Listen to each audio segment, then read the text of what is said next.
wazi. Hey. Yes. Yeah. Nilisema afandi, pesa mi sina, leo ni mandi. Ile imebaki na kulisha mtoto, siko nimejipanga kulisha hongo.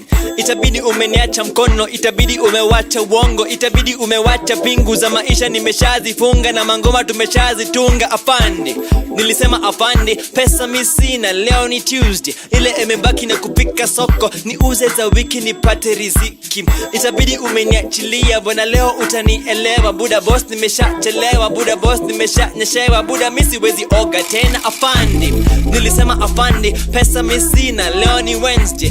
A big hello and a warm welcome to UNICHATS. I am your genial host, KELVIN MUNGAI. Now, this is the place where the youth come together to express their hidden genius by voicing their opinion on matters affecting the country. Today, I am joined by these young ladies and gentlemen to discuss teenage pregnancies and the effects that our younger brothers and sisters are exposing themselves to by engaging in early sex. But before we get to all that, I would like to give each one of them an opportunity to introduce themselves and tell you where and what they are studying or what they are currently engaged in. From my extreme right-hand side, please. Thank you, Kelvin. My name is Dr. Ambatia Kivenji, a young doctor working in one of the counties in this country. My name is Nyaga Amon, studying finance at the United States International University. My name is Pendo Ochola. I am a recent graduate with a Bachelor of Arts degree in psychology. And my name is Victor Ngatia, currently studying at the Kenyatta University. I'm undertaking music. Hello, my name is Salome Kanyede. I am a recent graduate in political science and public administration. Hello, my name is Andrew Mungai. I'm a recent graduate civil engineer from the Technical University of Kenya. Well, welcome very much, ladies and gentlemen, to UNICHATS with KELVIN MUNGAI. Now, let us get started on this. Last year, there were reports in the media about the numbers of pregnant teenagers in the country or teenage mothers. So how do you feel about the situation as it is? Yeah, thank you for that question. I think this is a discussion whose time has come because as has been reported in various media outlets, the rate of teenage pregnancies in this country is has actually blown out of proportion. It's a time bomb. It's been called a pandemic within a pandemic, and it actually is. Mm-hmm. I feel terrible about it. Well, it seems sexual immorality is rising by the day, but that's no excuse to putting our guard down. I mean, if you are not afraid of being a mother or a father at this age, at least be afraid of, you know, the STIs and how many they are roaming around. I feel it's quite concerning, especially focusing on the impact it will have on the parents and soon-to-be parents. I'm thinking, young parents in this case. I'm thinking this is something that has happened during a pandemic, and they're expected to carry that during a pandemic or maybe at the aftermath of a pandemic. And there's a lot of strain that comes with a pandemic. You're talking of financial strain, you're talking about several factors. So I think it's quite a concerning factor. Mm-hmm. Well, thank you. And you have talked about how sexual immorality is rising every day. And so in your own independent opinions, who is to blame for this rise and consequently the rise in teen mothers and pregnant teenagers? Thank you, Kelvin, for that question. I think when we look at who is to blame, I think it is a collective responsibility. A lot of people have failed in their responsibility to make sure that our youth are safe, our teenagers, in this case, are safe. The church has a responsibility to play in this part. We are largely considered a religious nation. 80% of Kenyans are Christians. Another percentage Islam, another percentage Hindus, and all these religions. So basically, our country is considered a religious country. And religion upholds morality. Religion has this morals that it upholds. Now, we have talked about the church. The church has failed in their responsibility. Our parents have an equal part to share in this blame. Our education system has an equal part to play in this blame. We, as the youthful generation in this country, we have failed in our responsibility of guiding these young teenagers in their relations with their friends, how they interact with friends in school, how they interact with friends at home. We have a moral responsibility to our younger siblings. Yeah, I'd also say, though there's too much information out there, it is taught in school on how to abstain, have safe sex. It is all over in the newspapers, advertisements. So it also comes down to the individual. You are responsible to keep your guard up. Mm-hmm. Well, thank you so much for those replies. And at this point, allow me to split the genders, right? We are all older brothers and sisters. And I would like to hear from our ladies on set. What are some of the risks that these young teenage girls are exposing themselves to by engaging in these activities before they are mature? Okay, let's start with one. We are talking about teenage pregnancy. And besides that, we have sexually transmitted infections or diseases. We cannot ignore HIV, AIDS, and how engaging in sex at such a young age, they're not very, or they may not be very considerate of having safe sex and matters like that. So they're exposing themselves to HIV and AIDS. And then after teenage pregnancy, we're looking at some of the psychological factors or impacts they might have from being a young mom or carrying a pregnancy while you're young. So I'm thinking of them being subject to higher levels of stress. I'm thinking them being subject to, they have a higher chance to depression, to anxiety and such diseases, not forgetting postpartum depression, which is growing in prevalence currently. So I think they're exposing themselves to a lot more than they think they are. Yeah. All right. Yeah, I also thought of the discrimination that can come from it, the community, at school, your friends, the stigmatization, and also not to forget the financial burden. Well, I feel like those are general, like they apply to all of us. But maybe from you, Sally, what are the effects that specifically the young ladies are exposing themselves to? Thank you, Kelvin. I do not want to look at this from just the ladies' perspective. Let us look at it from some of the unseen risks that our young teenagers are actually exposing themselves into.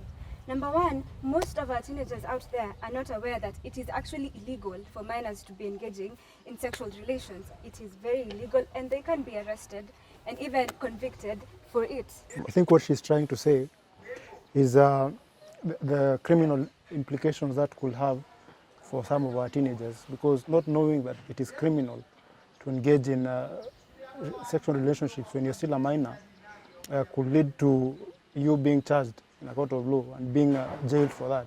So I think it's one of those unseen things, because teenagers just think they're going in it for fun, but somebody somewhere, I mean maybe the parent of one of them could sue the other for defilement, and this could cause them to be imprisoned. So I think it's one of the unseen risks that they don't see. Exactly, and according to the Postal Acts in the Kenyan Constitution, it is clear that whenever two minors engage in sex, it is actually the first person who comes to report. All right. Well, let us look at this topic from a medical perspective. There have been advances in the medical field, and these advances have brought about the availability of drugs such as PrEP and PEP and even P2. And we know that our younger brothers and sisters are very, very concerned about their physical appearances. So with the availability of drugs that negate the physical impact, or rather the physical aspect of engaging in these relations, do we feel that they have become more careless in terms of protecting themselves? I have such a strong opinion on that one, if I may say so myself, because I believe if there was enough education out there for our teenagers on this PrEP medicine and P2 medicine, if there was enough information out there on even how to use them, then I don't think we will be talking about teenage pregnancies. Because the people who know about this are people in campus, and people who are past that age are the ones who are actually using these drugs and these ways out, the way out of teenage pregnancies. So we are talking about teenage pregnancies because there is little, or actually even next to none, information out there about these drugs. Also, I'd say yes, there's the carelessness that has come about with the knowledge that kuna PrEP, kuna PEP. Yeah, I'd say some of us, well, sometimes you have no option, especially if it was unwilling.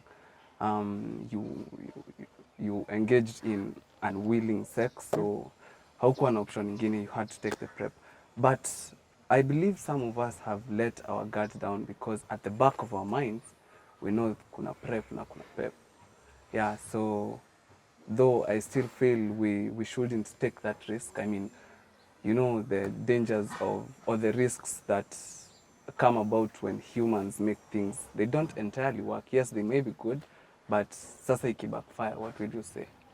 All right, and I feel like we shouldn't be demonizing these drugs as such. Maybe, Dr. could you tell us, is there any positive aspect to the usage of these drugs? On that again, it brings up another question of access to reproductive health for teenagers. This has been a big debate. When a teenager gets pregnant, do they have a right to access reproductive health again? Do they have a right to contraceptives, for example? So it's another big question. So I don't dispute the fact that maybe availability of these drugs, PrEP, the pre-exposure prophylaxis, the post-exposure prophylaxis might have made teenagers a bit complacent.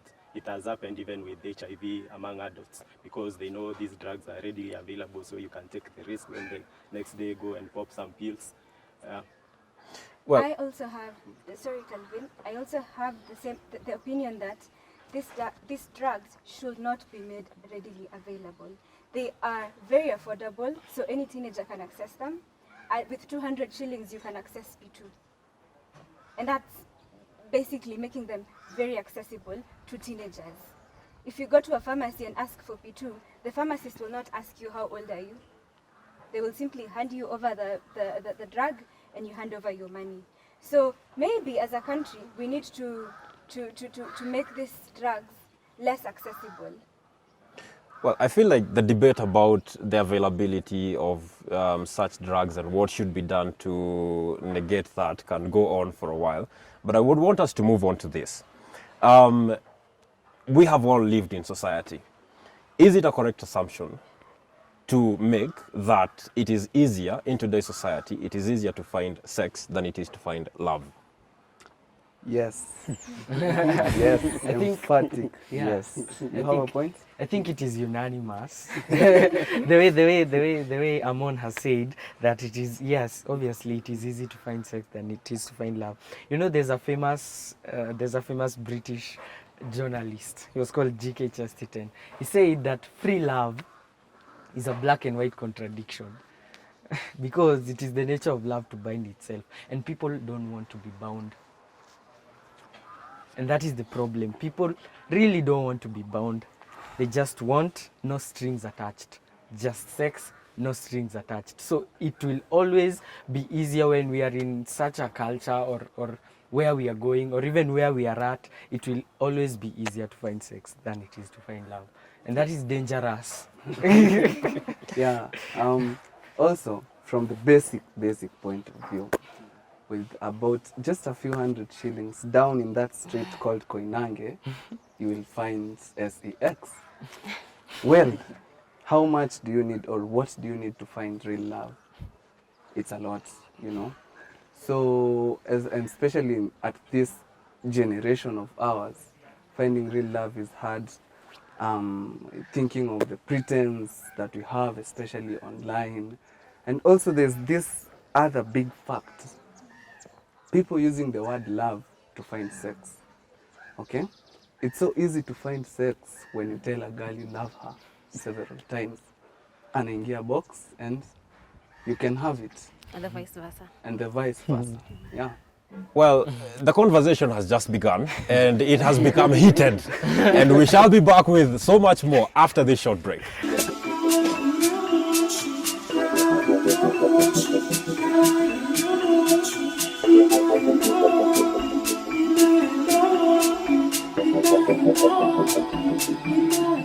Welcome back to UNICHATS. I am your host, KELVIN MUNGAI. Now, before we went on break, we were discussing the ease that there is to find either sex or love in today's society. And it was the opinion of most of you that it is easier to find sex than love. But is there someone with a contrary opinion? I don't know if we could say it's contrary, but I think if two people are intentional about it, then finding love is not as hard as we make it to be. I think that the underlying fact is whether they are intentional.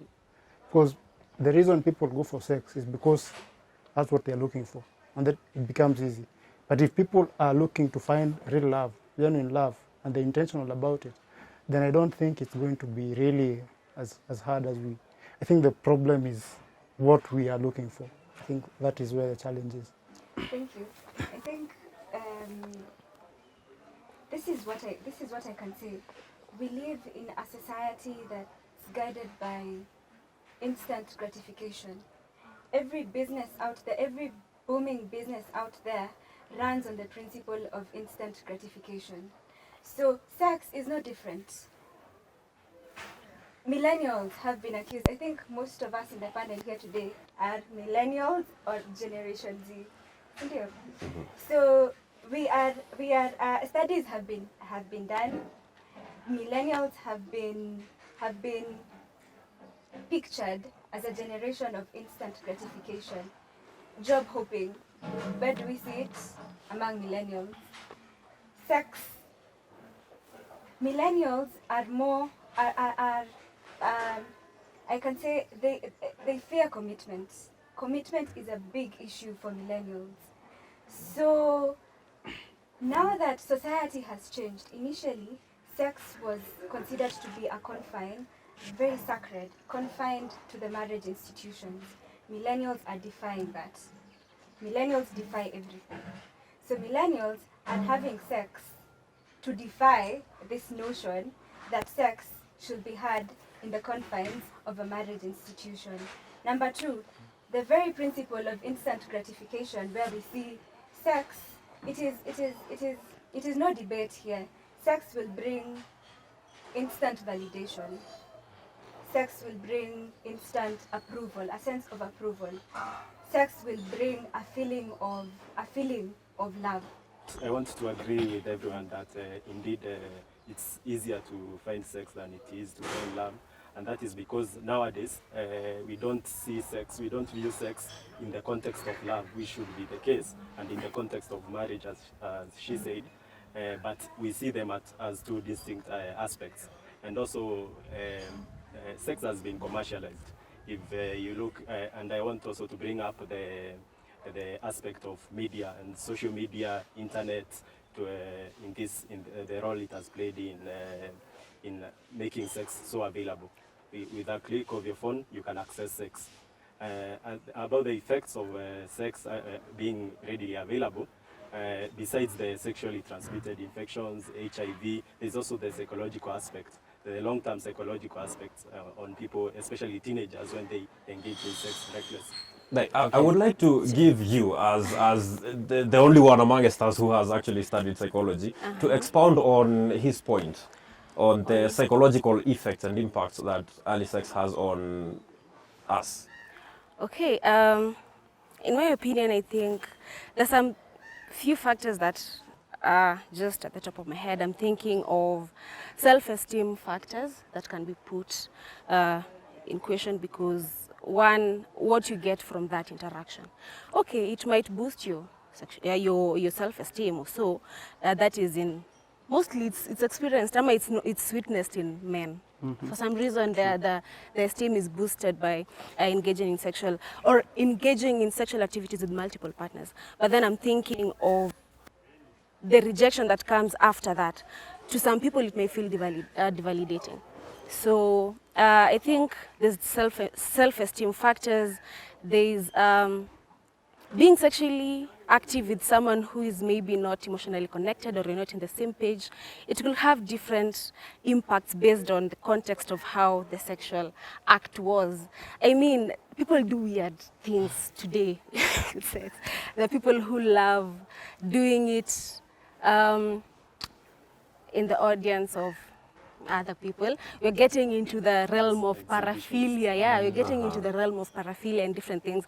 So if the people who have these different paraphilic tendencies, and that's okay, because they know how to deal with them. But if you're someone who is not open to that and you get exposed to it, then you might not know how to absorb it and how to grow in that, I don't say community, but how to get into that. So I feel like there's a lot to consider when you're talking about having premarital sex, having careless sex, quote unquote, and there are a lot of things to be factored in. Government in the new curriculum has introduced sex education in our schools, right? I applaud the government on that one. It is a bold step. It is a step in the right direction. But here's the thing: how is sex education being taught to our children in school? What are the parents doing about it? Because if we're having teenagers as early as 14, 15, 16 engaging in sexual relations, then number one, they're not properly grounded on what it means or what it should be to actually engage in sex. So we're having teenagers coming into it without a proper foundation. Some of the risks that this will come with is sex addiction, right? Because if you do not have the proper know-how to actually do something, then you will do it wrongly. True. And this is what I think as parents, as older siblings here, we have a responsibility to our young ones. Make sure that these children are educated. They know what it means to have sex, when is the right time to do it. How? We'll not get into the how, but basically let them have a knowledge, substantial knowledge, not just the birds and bees stories. We need them to be well grounded. There's something that's burning me, except the chair, but but there's something that I think I'm feeling like I need to say, because I think there's something wrong. We are raising a generation of existentialists, and this is what I mean: a generation of the now. Live for the now. Life is right now. There's no tomorrow. I live right now. I do everything right now. I want everything right now. I want to feel good right now. I want to feel sad right now. I want to feel... And people out here are living 15-year-olds, 16-year-olds. By the time she's 18 or he's 18, he has a broken heart. You can imagine, you can imagine that. Na haoi kesho. We are raising a generation, just like she has said, that it is self-gratification. You want to feel it now. There's no tomorrow. There's no allowance for postponing anything. And that is a big problem, because it has been brought about by even using our phones. You know, when you get a phone for the first time and you realize there's something, you realize it does not hang. So it does not make you wait.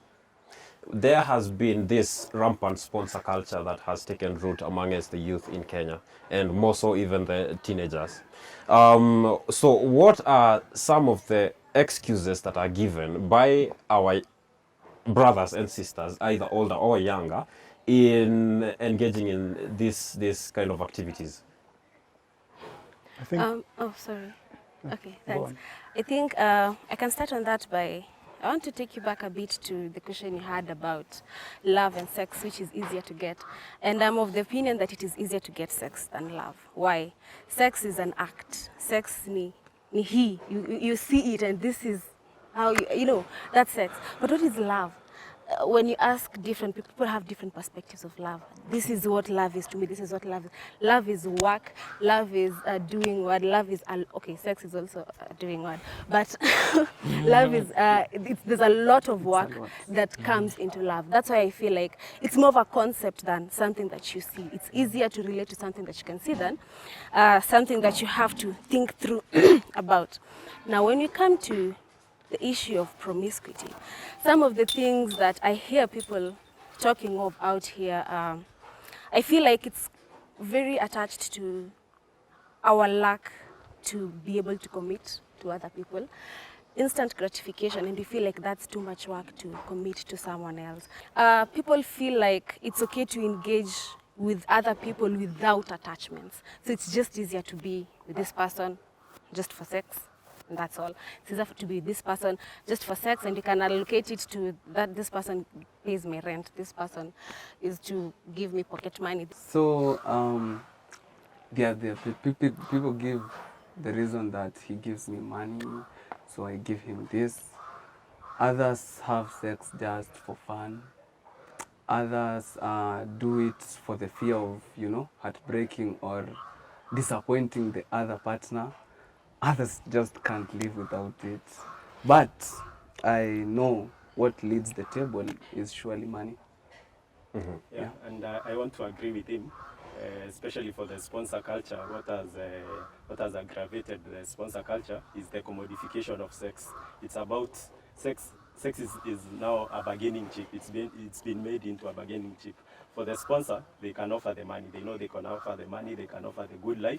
In return, they get sex. For the campus students, they don't have the money, but they have they can offer the sex. So it's about commodification of sex. We've stopped viewing sex as a much deeper thing, and it's, as she said, it's just an act. Right, but other than just the financial aspect of this sponsor culture, is there any other way, or are there any other benefits that are derived out of it, other than just the financial aspect of it? Well, if as he said, if you are using sex as a commodity, then I think what you get from that is financial, is the money, is the good life. But I think people ignore a lot the psychological aspects that come with trading sex for things that are not love, right? Because you think it's just an act, so I'm going to just do it. But later on, you're going to want to have a family. You're going to want to form a family.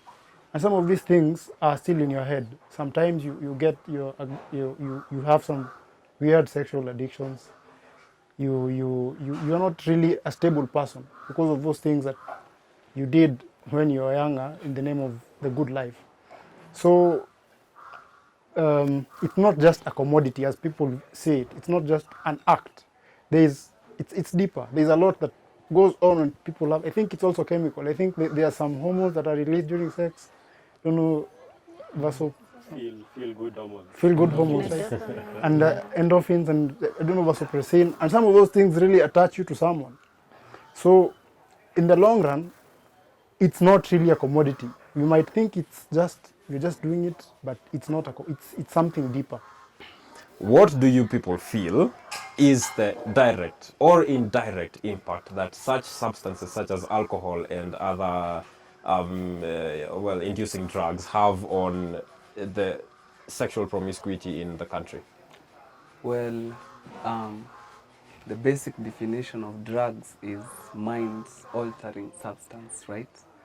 So when you're on drugs, your mind is not working in the normal flow. And so there comes this carelessness and false freedom that comes with the drugs. And surely that will lead to you keeping your guard down and engaging in sex, and worse, unprotected sex. All right. Well, we have just gotten into a deeper part of the conversation. And join us after this short break for the very last segment of this discussion.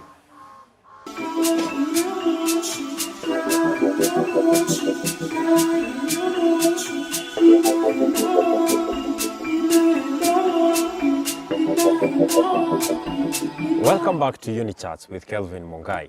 Now, the research has been done, the numbers consolidated, and the statistics are shocking.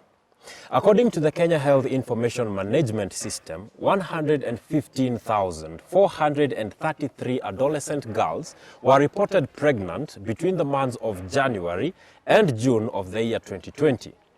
Here on UNICHATS with KELVIN this week, we are discussing the what, the how, and the who we think is responsible for this pandemic within a pandemic. Now, before we went on break, we were talking about the role that alcohol and other illicit substances have on the rising numbers of pregnant teens and teen mothers in the country. Dr. Mbati, what is your opinion on this? We can indeed not overstate the role substance abuse has played in promoting teenage pregnancies in this country. In the recent past, we've seen media reports of children holding, actually these are children because they are teenagers, they are high school students, primary school students, holding sex parties in which you find they've been using bang, smoking bang, taking alcohol.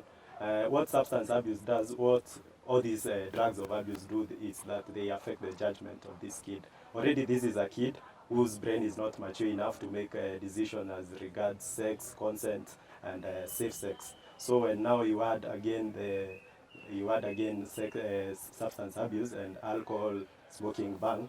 These children now anything goes and they do whatever they want to do. Yeah, so we cannot overstate the role this has played in promoting teenage pregnancies and indeed even sexually transmitted diseases. Some public health officers with public health officials who have done research on this will tell you even substance abuse has even played a role in promoting the spread of HIV. So it goes the same way with teenage pregnancies. Right, right. Very true. A research was done recently by NACADA. You know what the youth were described as? NACADA called the youth drunken zombies. And that is serious. It is actually very serious to me because we have watched the news of late. Teenagers being busted, conducting house parties. Teenagers, not even at the age of 18, these are high school going kids, being busted. So in these house parties, tunapata bang, alcohol, all these illicit substances. So we have a problem, number one, because these young people, number one, actually, how do these young people get to access alcohol, drugs, bang, marijuana, shisha? It is clearly, even on the label, it is clearly written very clearly and boldly, it is not for sale for children under the age of 18. So where do they get this alcohol from? It is from the community, right? Our local chiefs, our local elders, they all know all these joints that these young people are accessing alcohol. Why don't the local authorities actually make sure that these vendors of alcohol are not selling these substances to the young people? Because it is even unlawful for them to be selling them to minors. Number two, these parties. Police, even during the lockdown, we saw very many cases, teenagers being busted having gang sex, and it was a very bad picture to see, even as a young person, and the society being very permissive. It is still not a desirable picture to see from our young ones. So these young people, number one, these people who are selling this. These vendors who are selling this illicit brews to these young people need to be arrested and arraigned in court because it is illegal. Our local chiefs, our local leaders from our communities, the Nyumba Kumi initiative, it was launched. So they basically have to ensure that our young people are safe, first and foremost. They do not have access to these drugs, to these illicit brews, to alcohol, anything of that sort. To the gentlemen in the panel, what role can you play with the young men, teenage men, in curbing these rising numbers? Well, I think first of all we need to be people who preach water and drink water, because we have that influence over them. They see what we do and they try to copy or to follow. So we need to behave like we would want them to behave. Number two, I think there's a lot we need to teach them in terms of reproductive health, in terms of sexual education. It is sad that even adults of our age, most of us don't understand what PrEP is, what P2 is, how safe sex should be conducted. And so we need to, number one, educate ourselves, and number two, while we sit with the younger ones, also try and speak to them concerning reproductive health. And I also think we need to really talk to them about morals, because there's a lot of moral decadence in this country. We see it even in the music that we are listening to. So I think we need to take it up, right? As the young men that are supposed to lead this country into its future, we need to take it up and really sit down with these kids and talk to them. Yeah, I think we can also start from home. We should speak to our siblings unshyly about it, because these are things that are happening. Preach water and drink water. I'd also like to bring the fact of the entertainment industry. The movies they see and the songs and whatever they see on TV. When your young brother finds you watching these things, they grow knowing that it is normal to watch these things. Now, what is in these things?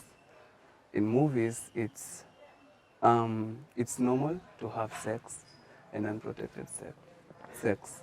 The music industry is also making sexual immorality feel like something exciting, okay? So we need to speak to them unshyly about it. Tell them simply, kenye unaona kwa TV, si kenye unafaa kufanya. Let it remain there. And in fact, if you can, abstain. Bringing me to my next point, we should remind them that the best way to avoid these teenage pregnancies and STIs and HIV is surely to abstain. Yeah. Mm-hmm. Well, do the ladies have any other opinion or other advice that you would give to your younger sisters, rather? I think number one is it is very commendable. It starts from having conversations such as this. We are a step in the right direction. Any young person who will see this and listen to this discussion, number one, will be educated, right? Yeah. Number two, they will know where to start and they will know what to do, what not to do. We have talked to our parents out there. They have a responsibility to play. It also starts with them. The family, the basic unit of organization, the basic social unit, it starts from the family. The church has a role to play. And as he mentioned, our music industry and the entertainment industry, please don't troll me. I commend Ezekiel Mutua because he tries. But well, I feel like we are shifting focus from ourselves to, and I don't want us to do that. I want us to take responsibility for the role that we have played, right? Because we cannot ignore the fact that we bear part of the burden. So what can you, rather, do to help in curbing these numbers in the pregnant teens and pregnant teen moms in the country? Okay, I think there's some narratives we need to curb. There's some narratives that are out here that we need to tushike miguu ya hizo narratives ziache kuspread. Like there is one very popular narrative, it's funny actually, where you say nilisoma niende campus, sikuenda campus kusoma. What does that put in somebody's mind when you tell them that? So umeenda campus kufanya nini basi? Then imagine you're telling this to already a teen mom, ama maybe she aborted, when she was. So you are telling her to some extent it is very okay. So you just make sure you are done with this small education and go and be promiscuous out there. No, we need to start with ourselves and not tell them that I am in campus, na iko campus nasoma. Sikusoma ndio niende huko. Niko huko ndio nisome hata mimi. So that at least when you do that and they see you doing that, at least maybe at the end of 4 years they'll see you graduate. It is something they want to be like me, maybe, because that's exactly even me, that's what I'm aspiring to do. I think we should also not, it is important to mention that we are not shunning our teenage mothers out there. Yes, they are part of our community, they are part of our society, right? So even as we discourage this culture of children getting children, we have teenage moms out there. We need to get them back to school. Make sure that they progress in their education, and even though their dream is delayed, make sure that their dream is actually achieved. Yeah. Sorry, Kevin. Yes, please. If I may, I think we also need to shift the conversation from teenage moms to teenage parents, because boys also need to understand that it takes two to tango. Because mostly it is the women that are castigated for this, while the boys get to walk scot-free. And that's why we see an increase in these things, because boys can do it, alafu wanaruka, right? And then shida inabaki na msichana. So we need to shift that conversation to teenage parents, that the boy is as liable for that pregnancy as the girl. I want to agree with everyone that we all have a role to play in this, and it's, as she said, it starts with holding these conversations with our younger siblings, with our friends, educating them. I want to disabuse the notion that sex education should be only at school. If we look at what we are calling a pandemic within a pandemic, where there was an exponential rise in teenage pregnancies during this COVID period, when children were actually at home with their parents. So that shows that there's something lacking there at home. It's not about teachers. You know, for a long time we were just blaming teachers. They are not educating these children. There's that shift of blame. So I think we all need to take up our roles. We need to hold these conversations. I think those who are older will agree with me how it was difficult to talk to our parents about sex. I think that has to change, because now with access to information, with IT, if you don't give your kid sex education, they'll get that sex education, but in a negative aspect. So I think we all need to hold these conversations. Yeah, and I think to add to that, I'd like to bring in the element of awareness and communication. In that, I feel like, just as you have said, most of these young people get what they get about sex from media, from the entertainment industry. And when we are talking to them, most of the time, what most African parents do is say, do not, do not, do not. But you're not going to the extra extent of understanding, what do you understand from that? Why do you do what you do? So I feel like instead of commanding and ordering and setting rules, how about we sit down with them and talk to them? So I think from a personal perspective, what I would do to help someone who is younger than me is try to understand how they view this thing and try to challenge their line of thought, so that we are able to come up with something together as joint effort, rather than me just imposing what I think is right. Yeah. Right, it's very true, and you all do make very valid points. Now, I will want us to move on to the final step in our conversation, and for this one, I would actually like each one of you to face the camera and address it directly, because you will be addressing the society, the nation, and what I would want you to tell them is what you feel, in your opinion, we as a society should do to flatten this curve. From you, sir. Well, I think we've talked a lot about where the buck ultimately stops. We are trying to put a blame, or to apportion blame. But I think finally the blame must stop in the family setup. Parents really need to take up the responsibility to talk to their children. And I understand that in this economy, it might be difficult, because parents have to work, both of them, for the whole day. And in order to get fees for their children and food. But as much as that is happening, the parents also need to be intentional and sit down with their children and talk about these issues. Talk about sex education, talk about reproductive health, talk about drugs, and talk to them in a way, come down to their level, talk to them in a way that they can see the sense of it, so that we can try and curb this teenage pregnancy. All right, thank you very much. Ms. Ali? Thank you. I think from a very honest perspective, this problem is coming from our generation, this generation here. Because these young teenagers, they're not getting it anywhere else apart from us. They're getting it from us. So a huge chunk of the responsibility lies with us. We have to make sure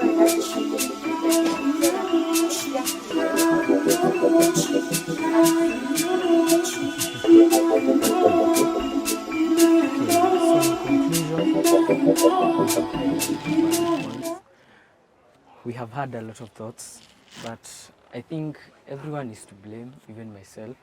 But as he has said, from the family setup, much needs to be done. But we need not forget that these teenagers, just like ourselves, they are getting access to the internet and to the phones much earlier than even anyone else in this age is getting. So I think it is also a responsibility for the media, because there is something we call democratization of the media right now. We need to have these things put out there so that they can know. I don't even know where the advertisements za kuchill zilienda. They were very educative advertisements. Once you get to understand them, you start seeing this thing makes sense. So I think such things need to be back to our media, because these children, you will get them on YouTube, you will get them on Instagram, you will get them there. And if you want to reach out to them, you need to go to where they are. All right, thank you. Thank you very much for that. Yeah, when you're talking about parenting, you're talking about the emotional support you give to a child plus the amount of control you establish in that child's life. And I think for the longest time, school had that handled, the control bit. Parents got used to just tending to the emotional bit. But now with school not being there, the control part was quite a challenge for parents to tend to with their busy lives and during the pandemic.